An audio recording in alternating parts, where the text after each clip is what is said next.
begin. And welcome to our fourth session of Ryan. Welcome, Ryan, to our group. And so we're in our probably our last session about Rebbe Nachman. And we spent about four sessions on his work. He was the great grandson of the Baal Shem Tov, the founder of Hasidism.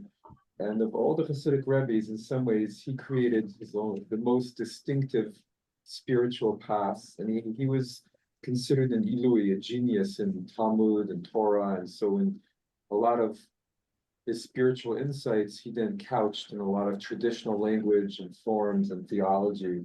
And he still has a very big following. His followers tend to be on the lively side. In Israel, he has his young followers who go around listening to Hasidic dance music, and then he has his older followers who've been for generations in his movement called Breslov, because he was from Breslov. But he was really very creative. We're going to actually start the source sheet from the end and then go to the beginning. And I actually want to, when we're about a third way into our session today, I'm going to be talking about what we started talking about last time, which is this really interesting concept of bitul, of annihilation, which is intense. And Nancy and I had a bit of an email exchange, and it made me think about it. I want to talk about it and how it relates to earlier forms of Judaism and what to think about it, because it's something that not everybody wants to be annihilated. So it's a powerful subject. And we'll get to it.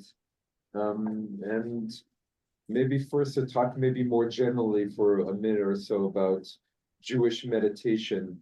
In our day, we have a lot of meditation around us in the world. A lot of it's mindfulness, and we have the message that it's good for health, it's good for mental health, it's good for everything, and that type of meditation is probably more similar to Buddhist meditation. That's its origin.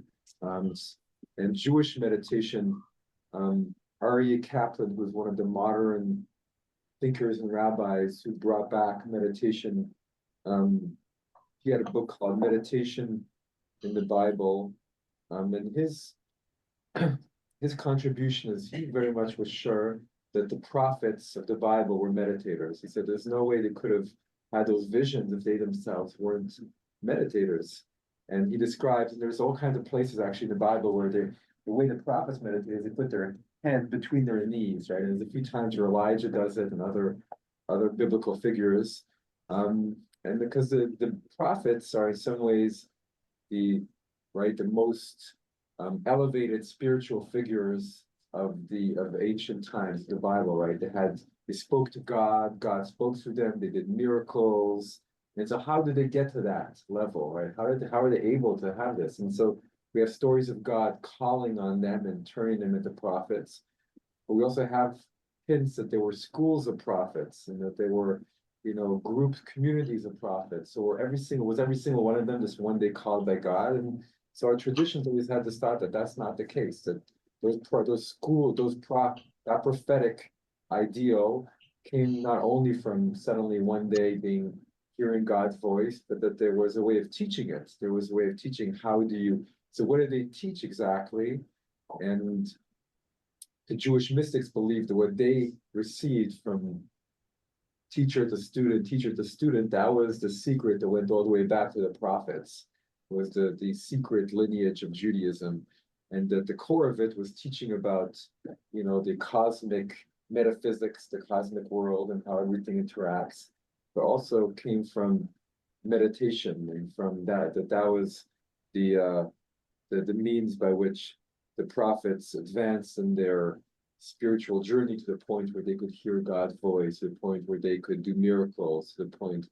So we sometimes joke, but at what point did you get your doctorate from your meditation school? It might not have been quite like that, but maybe it wasn't so different that there were these schools. And the Talmud imagines that there were thousands of prophets and hundreds of thousands, and only a few of them whose writings were very poetic we made it into our books, prophets. But there was a time, and you have all these stories, right? In the books different books of the Tanakh, where suddenly, right, King Saul encounters a band of prophets who are singing and making music, and he catches their prophecy, and that kind of makes suddenly he catches some of their spirit, and that makes him go into a state of an altered state. And there's other moments. So prophets were this big part of ancient times, and kind of were part of the life of the Bible, where there are some of the central figures. And so after that time, all the Jewish renewal spiritual movements often felt that they were going back to prophetic times or bringing forth those practices. And so Abdullah, who was a medieval Jewish rabbi and teacher, he's one of the teachers who created the central Jewish meditation of visualizing God's name, Yud He Vav He, and he started that. But we have this idea in the Bible, it says in the Psalms, that the callers of God's name. So we believe that the prophets, they would call out God's name, and that would be a form of prophecy, and a form of, they would do that over and over and over, and that would lead them, so that was a form of meditation. And the Kabbalists had meditations that were very complicated. You take God's 72 letter name, and then you do things in your mind, where you mix it around and send letters this way and that way, and mix it, and there's all these complicated permutations. And the Hasidim, they simplified it. And I think what Rebbe Nachman did and others is they just made it very accessible. Like, this is what it's all about, and this is coming from their own experience of meditation. And one of the questions, Nancy, you asked me in the email, if you don't mind me sharing, we said, well, how does meditation relate to prayer very much? And so I think and sometimes we would think, oh, meditation is a form of prayer. I think to Rebbe Nachman, he would say prayer is a form of meditation. He would look at it the other way around, and that's meditation is a way of connecting the most directly to God, and prayer at its best is one of the ways of connecting directly to God. And it's interesting. I've been reading Leo Strauss's book, his works on Maimonides, which were collected after he died, and he has a big section which I'll send you on what is prophecy, and according to Maimonides, well, there's 6 qualities of the prophet. 1, a perfect intellect. Okay, perfect intellect, a perfect imagination, perfect morality, and then the 4th thing is courage. You have to have courage to be able to fiddle with this stuff, and predicting the future, and then legislating. So he spends a lot, and he claims, in the Guide for the Perplexed, what he's doing is he's summarizing his insights of the Guide for the Perplexed. But these were, and one had to study and work to achieve at least the first 3. And then maybe who knows about the other stuff. But so intellect, imagination, morality were sort of the 3 key things that the prophets had to work. So, when we were a kid, and my parents say, well, what do you want to do today? I want to go to prophet school like all the other boys, So it wasn't like that, but that was pretty fun.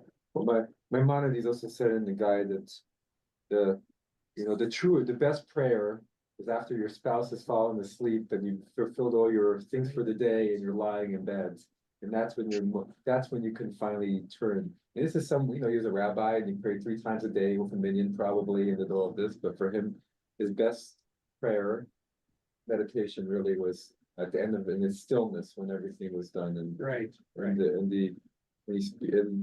his whole, was described to me once, his view of prophecy was, is like a radio receiver. You learn to fine tune your radio receiver until you can receive. And what they connected to was something called the actual intellect. Okay, the actual intellect medievally was the lowest non-material emanation of the divine. Okay, so that was available. We had a potential intellect as humans. And what you wanted to do is you wanted to sort of get yourself organized so that this actual intellect would connect with you. And they had this worked out in a way that it didn't even have to be. It didn't have to be mystical or spiritual. It's sort of a practical thing. It's not very practical, but it's interesting because I mean, the way I see it all is, every generation, or not every, but many generations discover this, and they just give the language and the Right, they form changed the that names. fits what they're experiencing, and the culture, and the traditions that they're working with, and what gives them names. And so my mind, we can talk about this later too, because it's related to the self-annihilation, but he was working with Greek philosophy and with other forms, and that's the language that he gave to it. But in the East, it's interesting in their understanding of meditation. We think mysticism has mystery in it, right? And so, but they say, it's not mysterious. It's there. It's like science. It's just a subtle science that we don't have the measurement. We don't have the tools to measure yet. It's mysterious to us, but all forms of science were mysterious to previous generations. And so let's go to his very basic. We'll go actually to the very last side, page 4. This is what Rebbe Nachman is best known for, which is hit bodedut. And this is one of his basic descriptions of it in Likutei Moharan, which is Rebbe Nachman's most important work. Likutei means collection of, so it's the collection of the master. Somebody read, Alan, you're online, but it's still yours, the first reading. Okay, so are we reading number 6? Number 6, you got it. Okay. Set aside an hour or more each day to meditate in a room or in the fields. While there, speak out whatever is in your heart with words of grace and supplication. These words should be in the language you normally speak, so that you will be able to express yourself as clearly as possible. When you entreat God in the language you are used to, the words are closer to your heart and will therefore flow more easily. Right, we think back in these days everybody spoke perfect Hebrew, and so even his Hasidim, right, for them Yiddish would have been, or maybe for some of them would have been, the language Russian or wherever, Ukrainian. And then, well, how does this? An hour is a long time, obviously, so maybe we could shorten, busy lives. But what do you think of this practice? It's just opening your heart, just talking as if God was in front of you. Does God understand English? I hope so. I mean, it's in a way, it's good because it'll force you to do something that you should be doing anyway, taking some time Yeah, to think or to vent or whatever it is you need to do. yeah, exactly. So I know people who do this, and once a day they sit on their chair in their room and they just start to talk. They start to talk to God.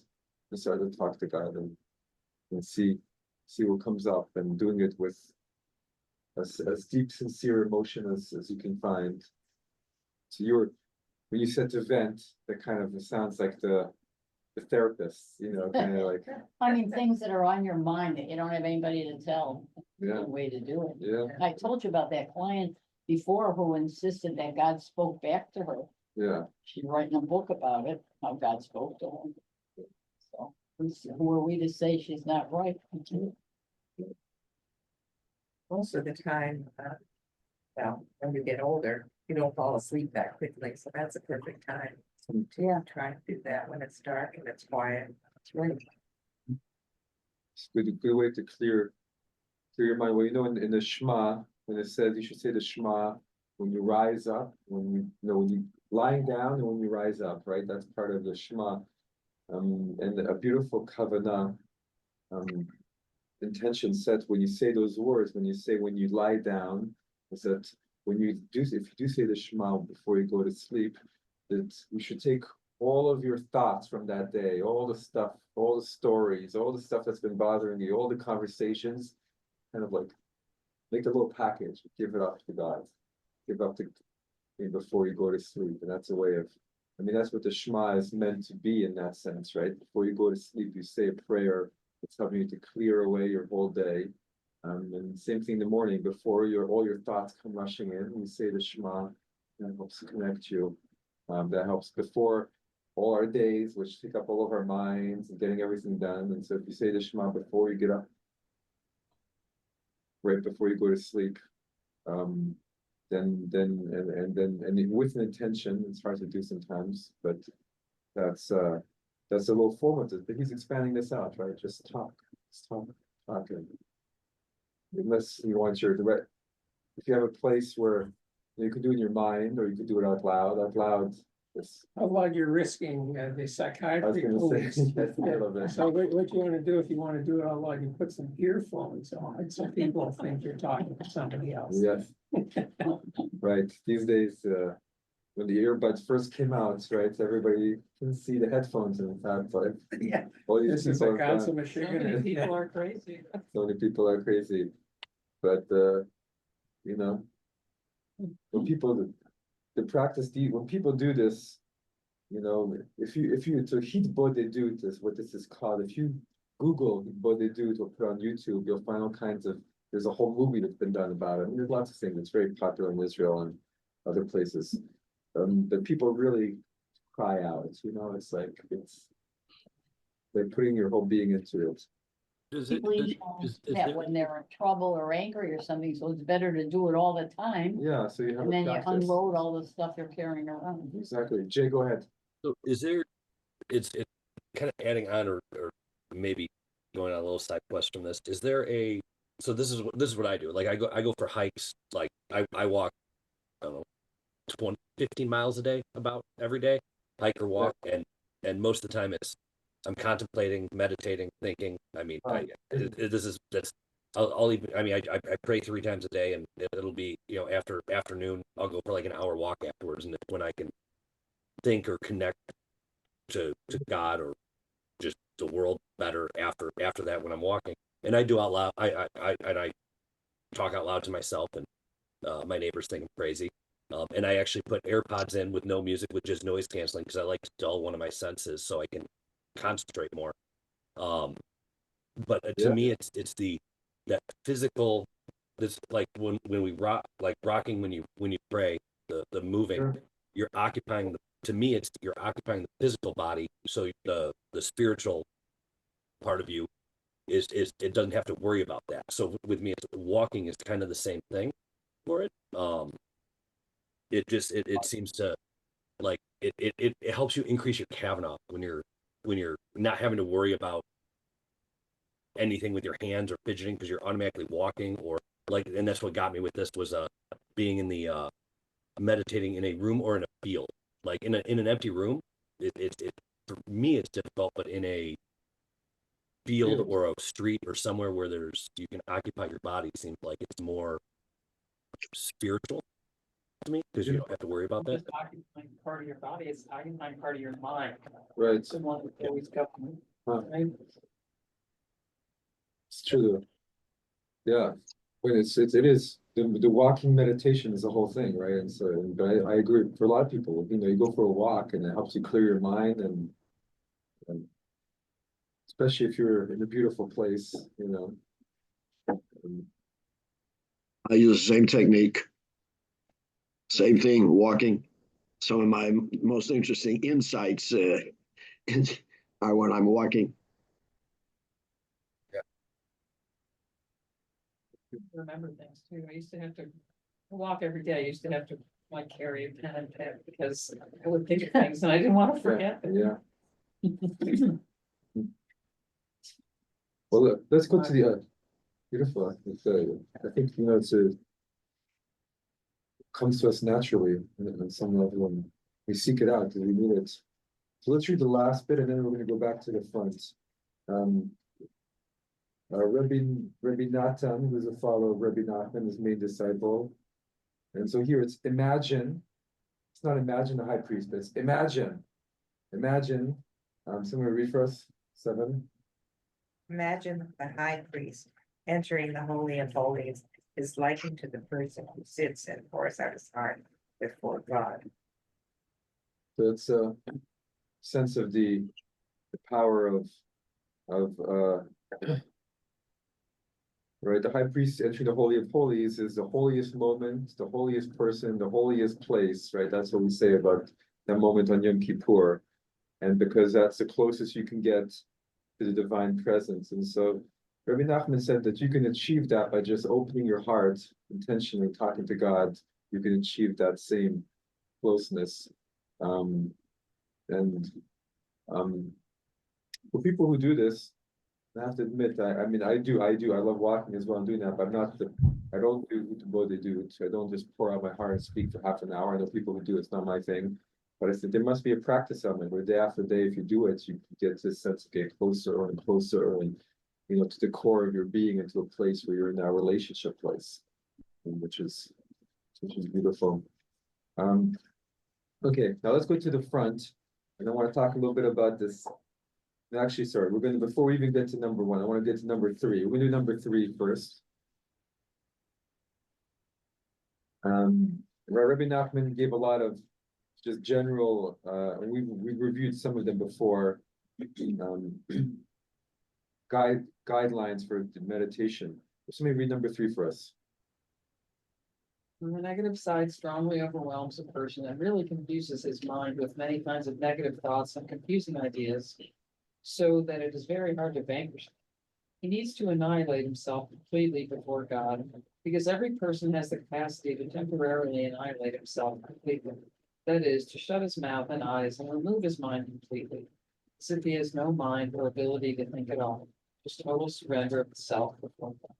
So it's interesting because you were saying that, or you were saying that about the walking, right? When you're walking, it shuts down part of the mind, right? And Jay, you were talking about, the buds and removing one of the senses, and so that, so what's this idea of self-annihilation? And Nancy and I exchanged, as mentioned, emails about it, and how does it relate to earlier forms of Jewish prayer, right? The Psalms and which in the Psalms are really, you're talking one-on-one with God, right? There's a you and there's an I and a thou in that.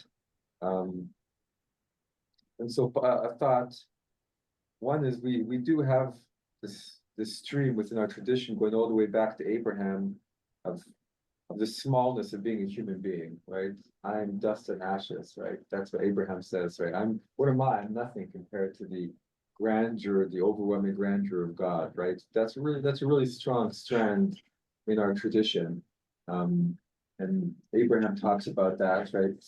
And we say in the Aleinu prayer, which we have at every service, we say, Ein od, there is no other but God.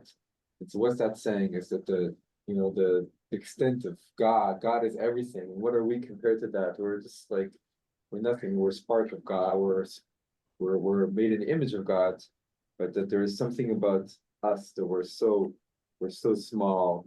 We're dust and ashes, and that's always been there.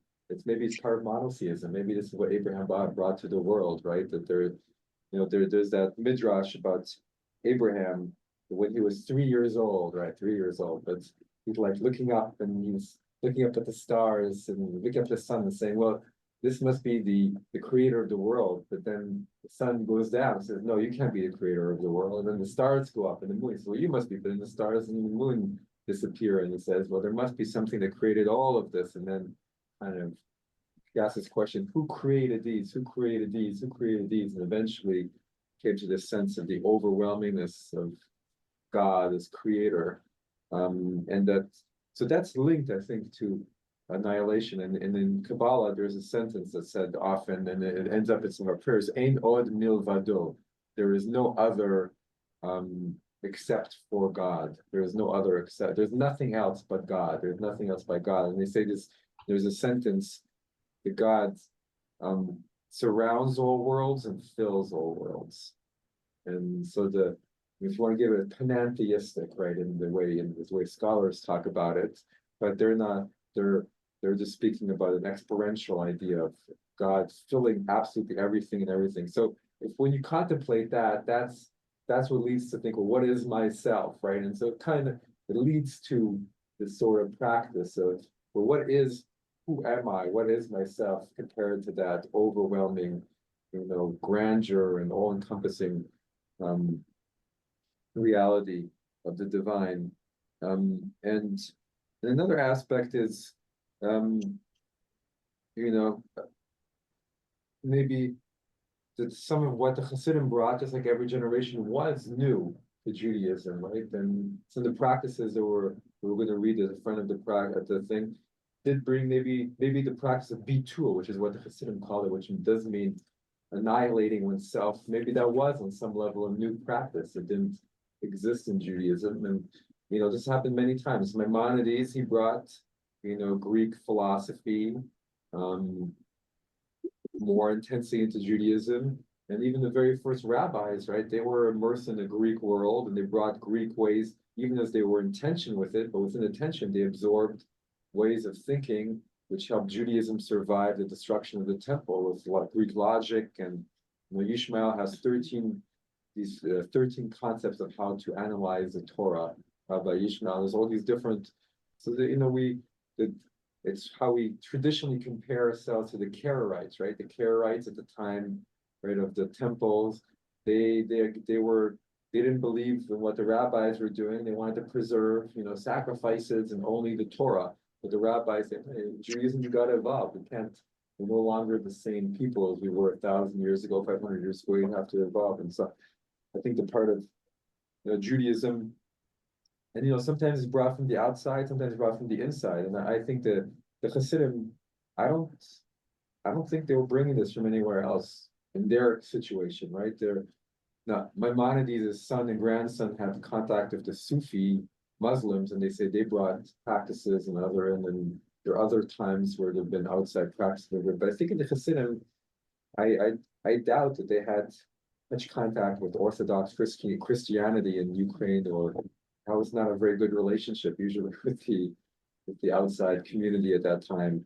And so it really came from their own explorations and their own sense, and they couched it in their own language. And maybe part of, right, the Hasidim come out of Shabbatai Tzvi, right? Shabbatai Tzvi was a false messiah right before the Hasidim, at a time when the Jewish people were looking for newness and something new. And Shabbatai Tzvi, was a false messiah, and he converted to Islam, and he really created a lot of I'm missing the word, a lot of disappointment in the Jewish community, right? Because they expected, people sold their houses thinking that they were going to go to Jerusalem and the Messiah was here. And so the Hasidim, they were really working from within Judaism. And that was part of what they needed to do to heal Eastern European Judaism at that moment, and they succeeded. How are you defining annihilate here? I was gonna Yeah, say. that's the stick. Not killing, but I mean, But like removing your ego. Removing your ego, This is yeah. what we're talking about all the time, Yeah. is getting out of your Yeah. own way. Yeah, getting out of Quieting that part of Yeah. your brain. I mean, that's an Eastern meditation. That needs some meditation too, yeah. All Eastern, Western, everybody has reached the same kind of thing. In the East, they call it different names. They have energy centers in the East. So the biggest energy center is, it starts with an M, that's on the top of the head. Crown. And yeah, and We have it too. but he's working on his crown, he's wearing a yarmulke on his crown, because that's apparently a holy place, and you feel something there. So I think Can I say something? humanity all over, and in all times, has found these things, has found these kinds of non-material experiences, not things that don't correspond to vision, hearing, etc. And since they don't correspond to these things, the names are going to be completely subjective and according to the culture that we live in. Because, we have a common name for a cup. I mean, different translations in different languages, because the thing exists outside of us, we think. But the spiritual stuff is strictly internal, so it's completely subjective, So and it's real. Michelle, Can I say something? Michelle, yeah. Hello? Yeah, go ahead. Okay, I wanted to say when you use that word, I might not be able to pronounce it all that great because I stutter sometimes. But I find that sometimes when I want to control my emotions, sort of like if you're talking to somebody when you're going to the doctor or something, and then you can pick up that this person has a attitude, and then they giving you the business, and sometimes I have to remember to think to myself that in the scripture that it says a soft answer will turn away wrath. So sometimes I just kind of find myself trying to just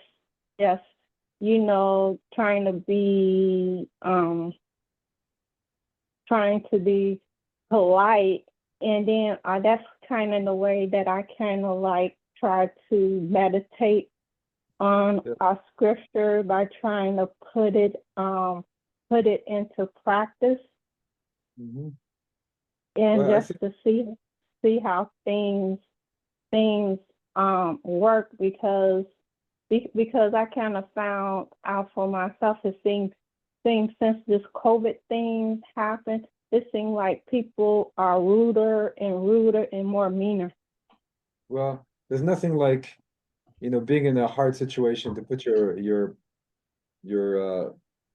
meditation into practice, right? So when you're facing something difficult, it's that's when all the work you do comes into practice, as they say. So I really relate to that. So I think that the one thing I want to add to what we're saying is that in the Hasidic view and Kabbalistic view to some degree, which it's really interesting, because on one hand, Judaism has this theological view of history that the spiritual high point of history was Mount Sinai, and since then we're going downhill, and that's called Yeridat HaDorot. It's called the downfall of generations. That's kind of a traditional idea. But on the other hand, it's the opposite.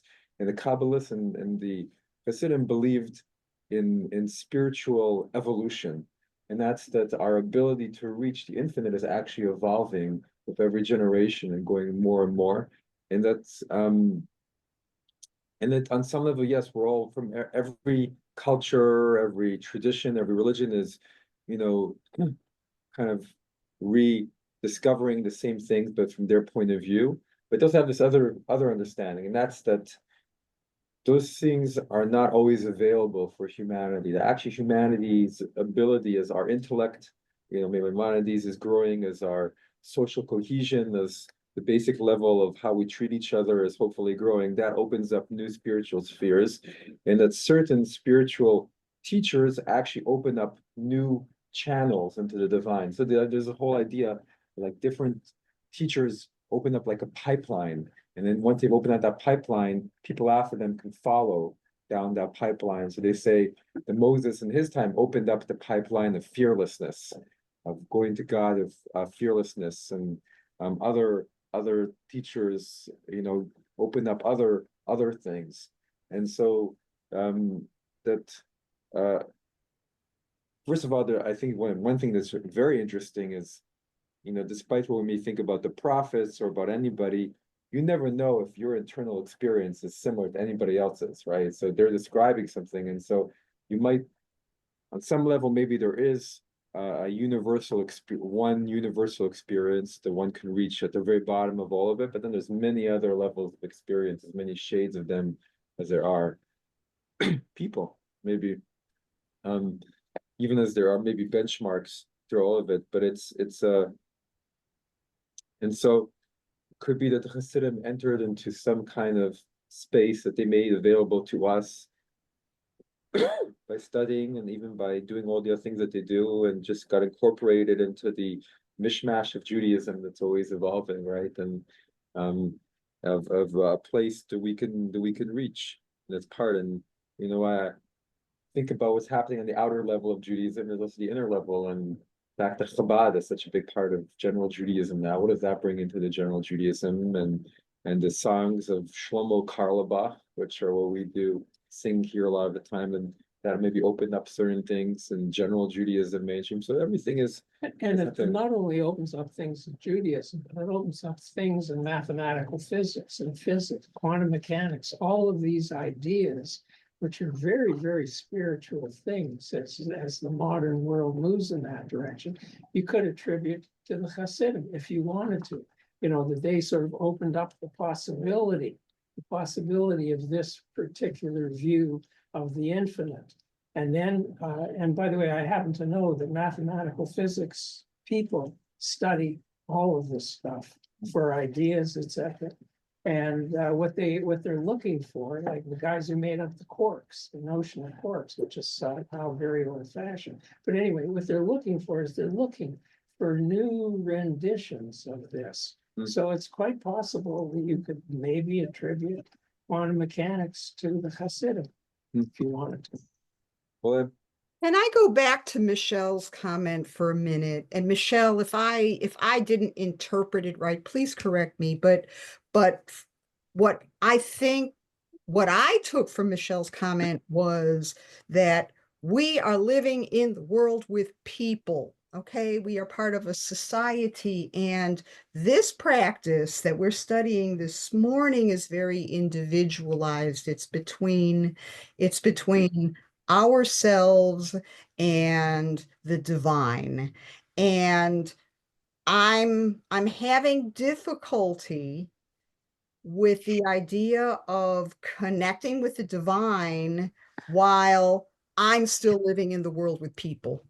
I can't divorce myself from society and what society, the world that society creates for me, that I am part of, that I have to live in physically, and provides the framework that I must use in order to deal with the divine. And I'm having difficulty letting go of the world because it structures how I think about the divine. Does that make any sense? In order to remove my ego to commune with the divine. I'm always stuck. I'm always a little bit stuck in. Can I say something about that? Go ahead, Michelle. Okay, my thing is that everybody has different experiences in the world.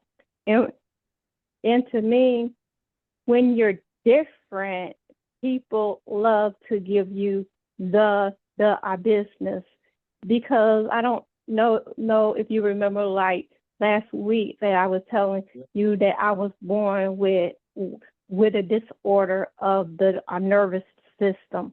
And what that does, it causes tumors to form in my body, out my body. I can't do anything about it. So you know, sometimes when people look at me, they want to misjudge me. And I know that the business is coming. So my thing is this: God created me. If you have a problem with the way that I look, you talk to God about that. The only thing that I can do is show people is my personality, and I lean on that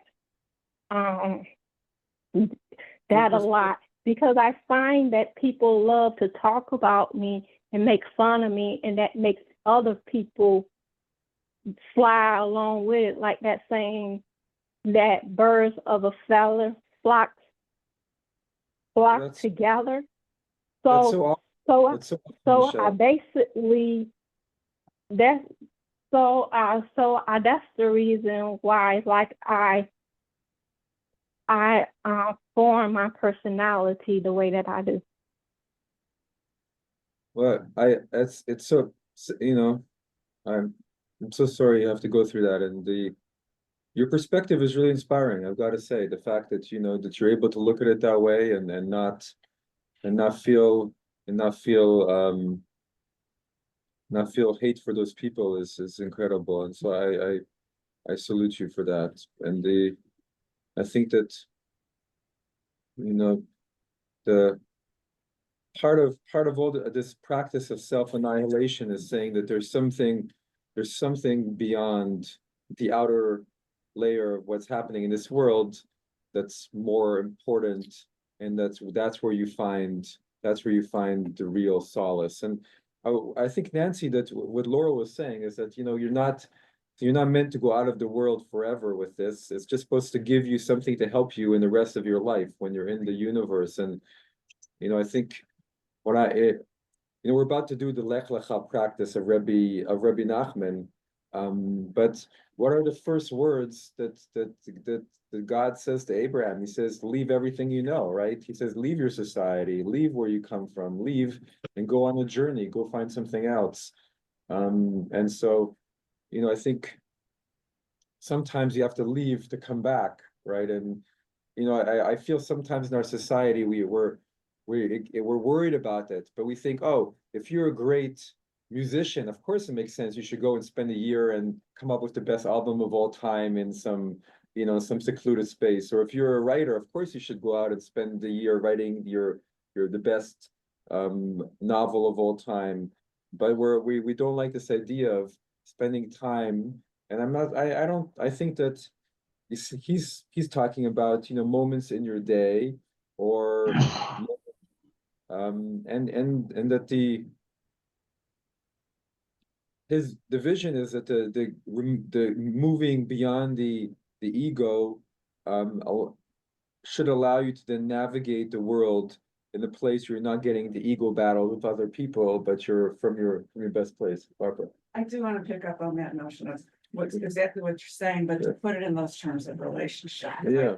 I am feeling as we're talking that it is so individual. It is also, and yet it isn't, because in every passage that we've read, it's to be in relationship with the other, with God, with the thou, the I, God, and that we aren't individual. And in getting to that experience, it's a rethinking of who you are. I mean, so we are talking so much about thinking here, which is I think, therefore I am. And there are both Buber and Venus as philosophers would basically say, I am called by the other, therefore I am. That you have to be open to the face of the other. And that's in your world too. You bring that back to your world. You'll never stay in that transcendental. You can't. Place. You can't. And that's what people say. I mean, that's, we have mostly I-it relationships, but you bring that notion because you've changed yourself, that you're making yourself open to that call. You won't always get it, but being open to it means that you aren't just you because you think, you're you because of the other. And I think that's a really important way to readjust yourself. And the moment of I Tao is something you never forget, right? When you have I Taos, you don't forget them because they mark you and they change your life. You don't know what to do with them, Yeah. Well, but you're going through the whole world, right? So Buber had this whole thing, mostly even with other people, we're in it, even with our loved ones, you're not in the moment of feeling connected at that deeper level. You're just like an object in it, right? And so even you relate to people, but then every now and then you have a moment with a person, or you would say with an object, or something, you're like, wow, we're one. I sometimes talk about when one of the time when I first was away from my daughter, maybe I came to the airport and she was with my wife, and my son was a baby, and she saw me and she ran towards me and said, Abba. She jumped, and I realized her and I were one, in that moment. So that's like, that's the kind of thing where you feel a sense of complete oneness. And that's an annihilation. Yeah, and that's an annihilation, right? It's not a slot walk. It's not it just happens. yourself into it. Exactly. Those are ones that I think beautiful insight. Yeah, that's an annihilation, because for that moment I'm not in myself. I'm one with my daughter, or with the universe. Really, it's not just with her. With the beautiful. But I have a question. Go ahead. Jay, go ahead first, and then Misham. Was talking about kind of building on what Nancy said with people. We're in a society with people, and I did 93 days without talking, hearing, or seeing another person in 2022, 93 days, and it was annihilation is a good word. I always described it as I melted, and it was just me. I mean, it was me and a dog in the middle of nowhere with no electronics, no television. And I didn't hear another human voice besides my own for 93 days.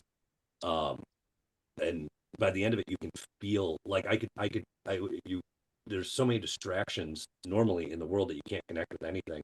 And by the end of it, I think annihilation is probably the best. I've never even thought of it like that, where I could feel an animal walking like down the road or on my property, and then look out the window and be like, oh yeah, no, there's this squirrel that I saw yesterday. Before you could feel everything. You could feel when a breeze was coming, when it was going to rain. It was crazy, and you just kind of melted away and became one with everything. And actually, funny enough, when you saw your daughter and she ran up and you felt one with her, the first time I saw a person, that was my mailman. I went down to go get my mail, and I saw him, and I saw him, and I'd never seen him before. I saw him, and I just gave him a big hug, and I said, "How are you?" And he just said, "I'm really great. How are you?" And then we never saw each other again. But I randomly hugged a mailman because I finally saw a person. But yeah, no, annihilate is a really good word for that. So Jay, how long did it take you to reach that point of self-annihilation? I mean, you were there 93 days, but at what point did you realize that isolation, not isolation, but that singularity? It was definitely after 30 days. I lost track of time for a while. I I didn't have a clock or anything. Or I didn't have a calendar. So I lost track of time a little bit. But it was definitely after a month. First week was hard. Second week was, I thought I was just crazy for doing it. And then after about 30 days is when I kind of stopped like thinking about anything. It's when I stopped thinking about myself completely after about a month. Yeah. Okay, and No. Rabbi Nachman is saying take an hour, and it took you 30 days. I'm struggling with that hour. I think it's, to me, it's because we have so many distractions. You can jump on your phone nowadays. You can jump on your phone, so it's harder to disconnect with an hour. That's why it took me so long. But if you're 400 years ago where you don't have electricity, it's easy to shut off everything in hours. You're already majority of the way there. It's also, I mean, not everybody has the constitution to do what you did, Jay, you know, and what you did is amazing. And the others, but what she's proposing is a way of doing this every day a little bit, so you get some benefit of it. And the only way to see how it works is to try it out, right? Well, I'll make so- a plug for going to synagogue. Yeah. What did they say? You only go twice a year, you only have 2 times to try and Yeah, make that exactly. connection with Yeah, God. If you're that's there true. every day, Yeah, 365 yeah, tries, you know. that's very true. Well, let's read the first text, because this is in some way the central text I wanted to get to. First one. The very first one, the first page. Anybody want to read for us? So it's based on Lech Lecha, right? This is the first words that God says to Abraham, in chapter 12 of Genesis, where Lech Lecha is often translated as going for yourself or go out. And that's when he tells Abraham, leave Ur Kasdim and go to Canaan. But the rabbis pick up, you know, even the pre-Hasidic, the Lech Lecha means go to yourself. That's actually what those words mean. Go, those are the first words of God to Abraham. Really the first words that begin the Jewish path, right? The whole of Judaism begins with the words, go to yourself. Whenever, and so we don't always think about it, and maybe going back to what Nancy was saying earlier, we always have different visions of what Judaism is or was, and going to yourself as the foundation of Judaism has not been the emphasis maybe in modern Judaism for a while, but it would have been obvious to the people who heard Lech Lecha, you know, around a campfire 3,000 years ago, what Lech Lecha means, you know. Who's reading for us? Number one. And this is what the Holy Blessed One said to Abraham, hinting also to all human beings in the world. Lech lecha, go to yourself. He's exhorting every person to go to his self, because the essence of a human being, what is called his I, is only the soul only. And also when we speak to a person who is present before us and say to him, you or go, we essentially are referring to his soul, which is the essence of a person as is known.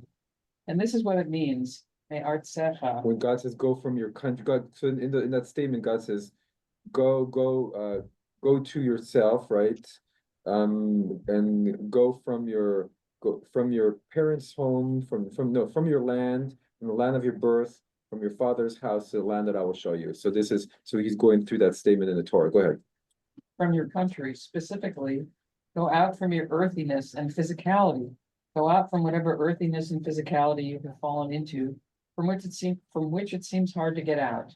And this is what it means. From your birthright, from how you were born, from whatever condition of materiality you were born into, even though this too may seem a great obstacle to you, and from your father's house, which is your family, relative, neighbors, and acquaintances with whom you grew up, because they too create obstacles in different ways to your serving God.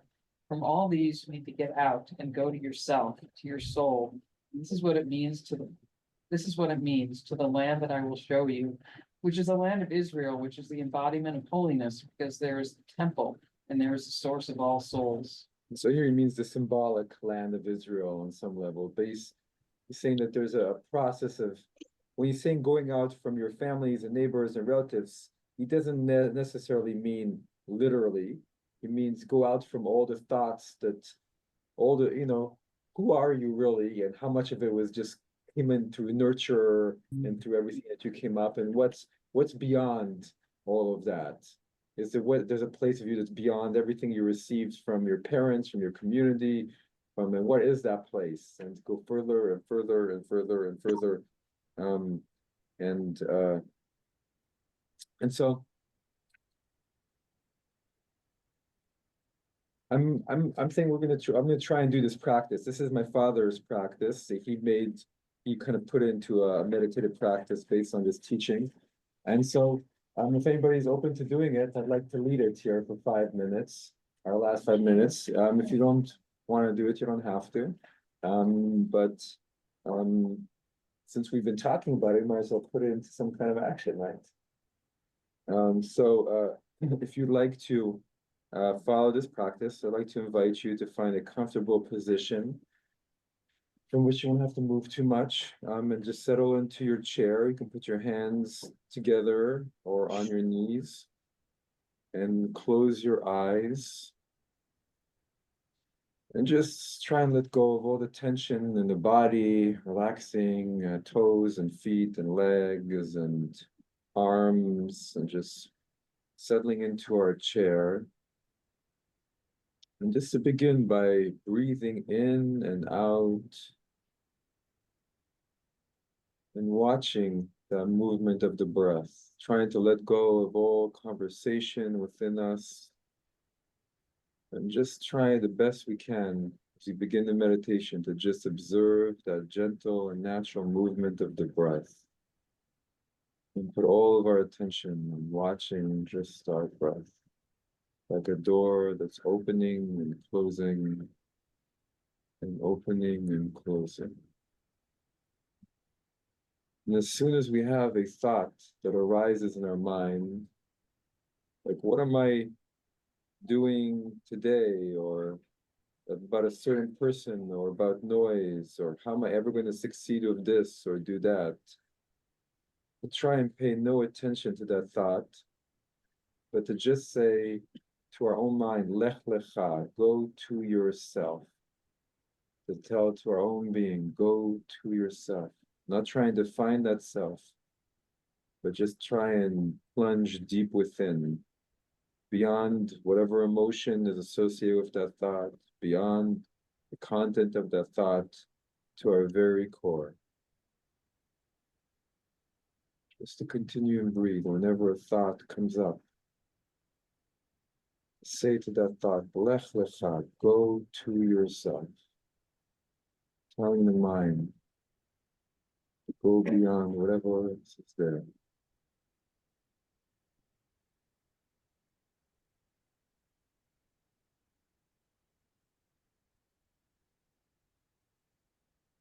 Every time emotion or desire or thought comes, we don't have to unpack it and think what it means, but we simply say, go to yourself, go beyond that thought, go to its source, to the real us.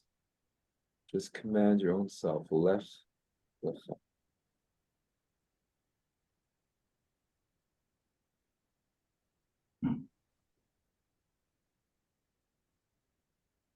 No matter how many times a thought arises, keep saying, Lech Lecha, keep going back. Whatever thought or emotion or story, we'll keep going back to the Lecha, to ourself. The self that's beyond all those thoughts, all those emotions, that has no words, just who we are. Not just an experience, a state of being. And try and follow that thread deeper and deeper, retracing to the source of all those thoughts. Lech Lecha.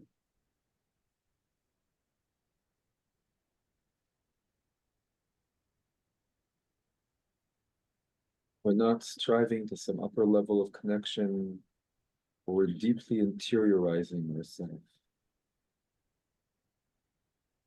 Trying to extinguish every thought, every worry, every feeling as soon as it comes up. Lech Lecha. Until we get to that place where there is no thought, just endless abundance and endless well, peace, of stillness, and of silence. It's from that place of deep stillness and silence, retracing all our thoughts and feelings, very source of it all, the self, our own self, that experience, that our real self arises.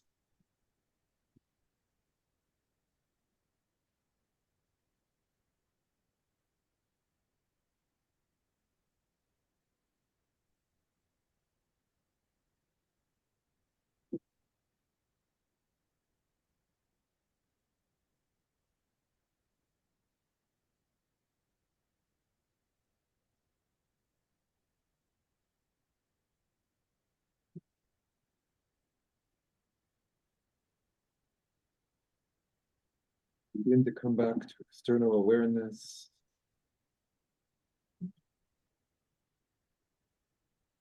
You're ready, you can open your eyes.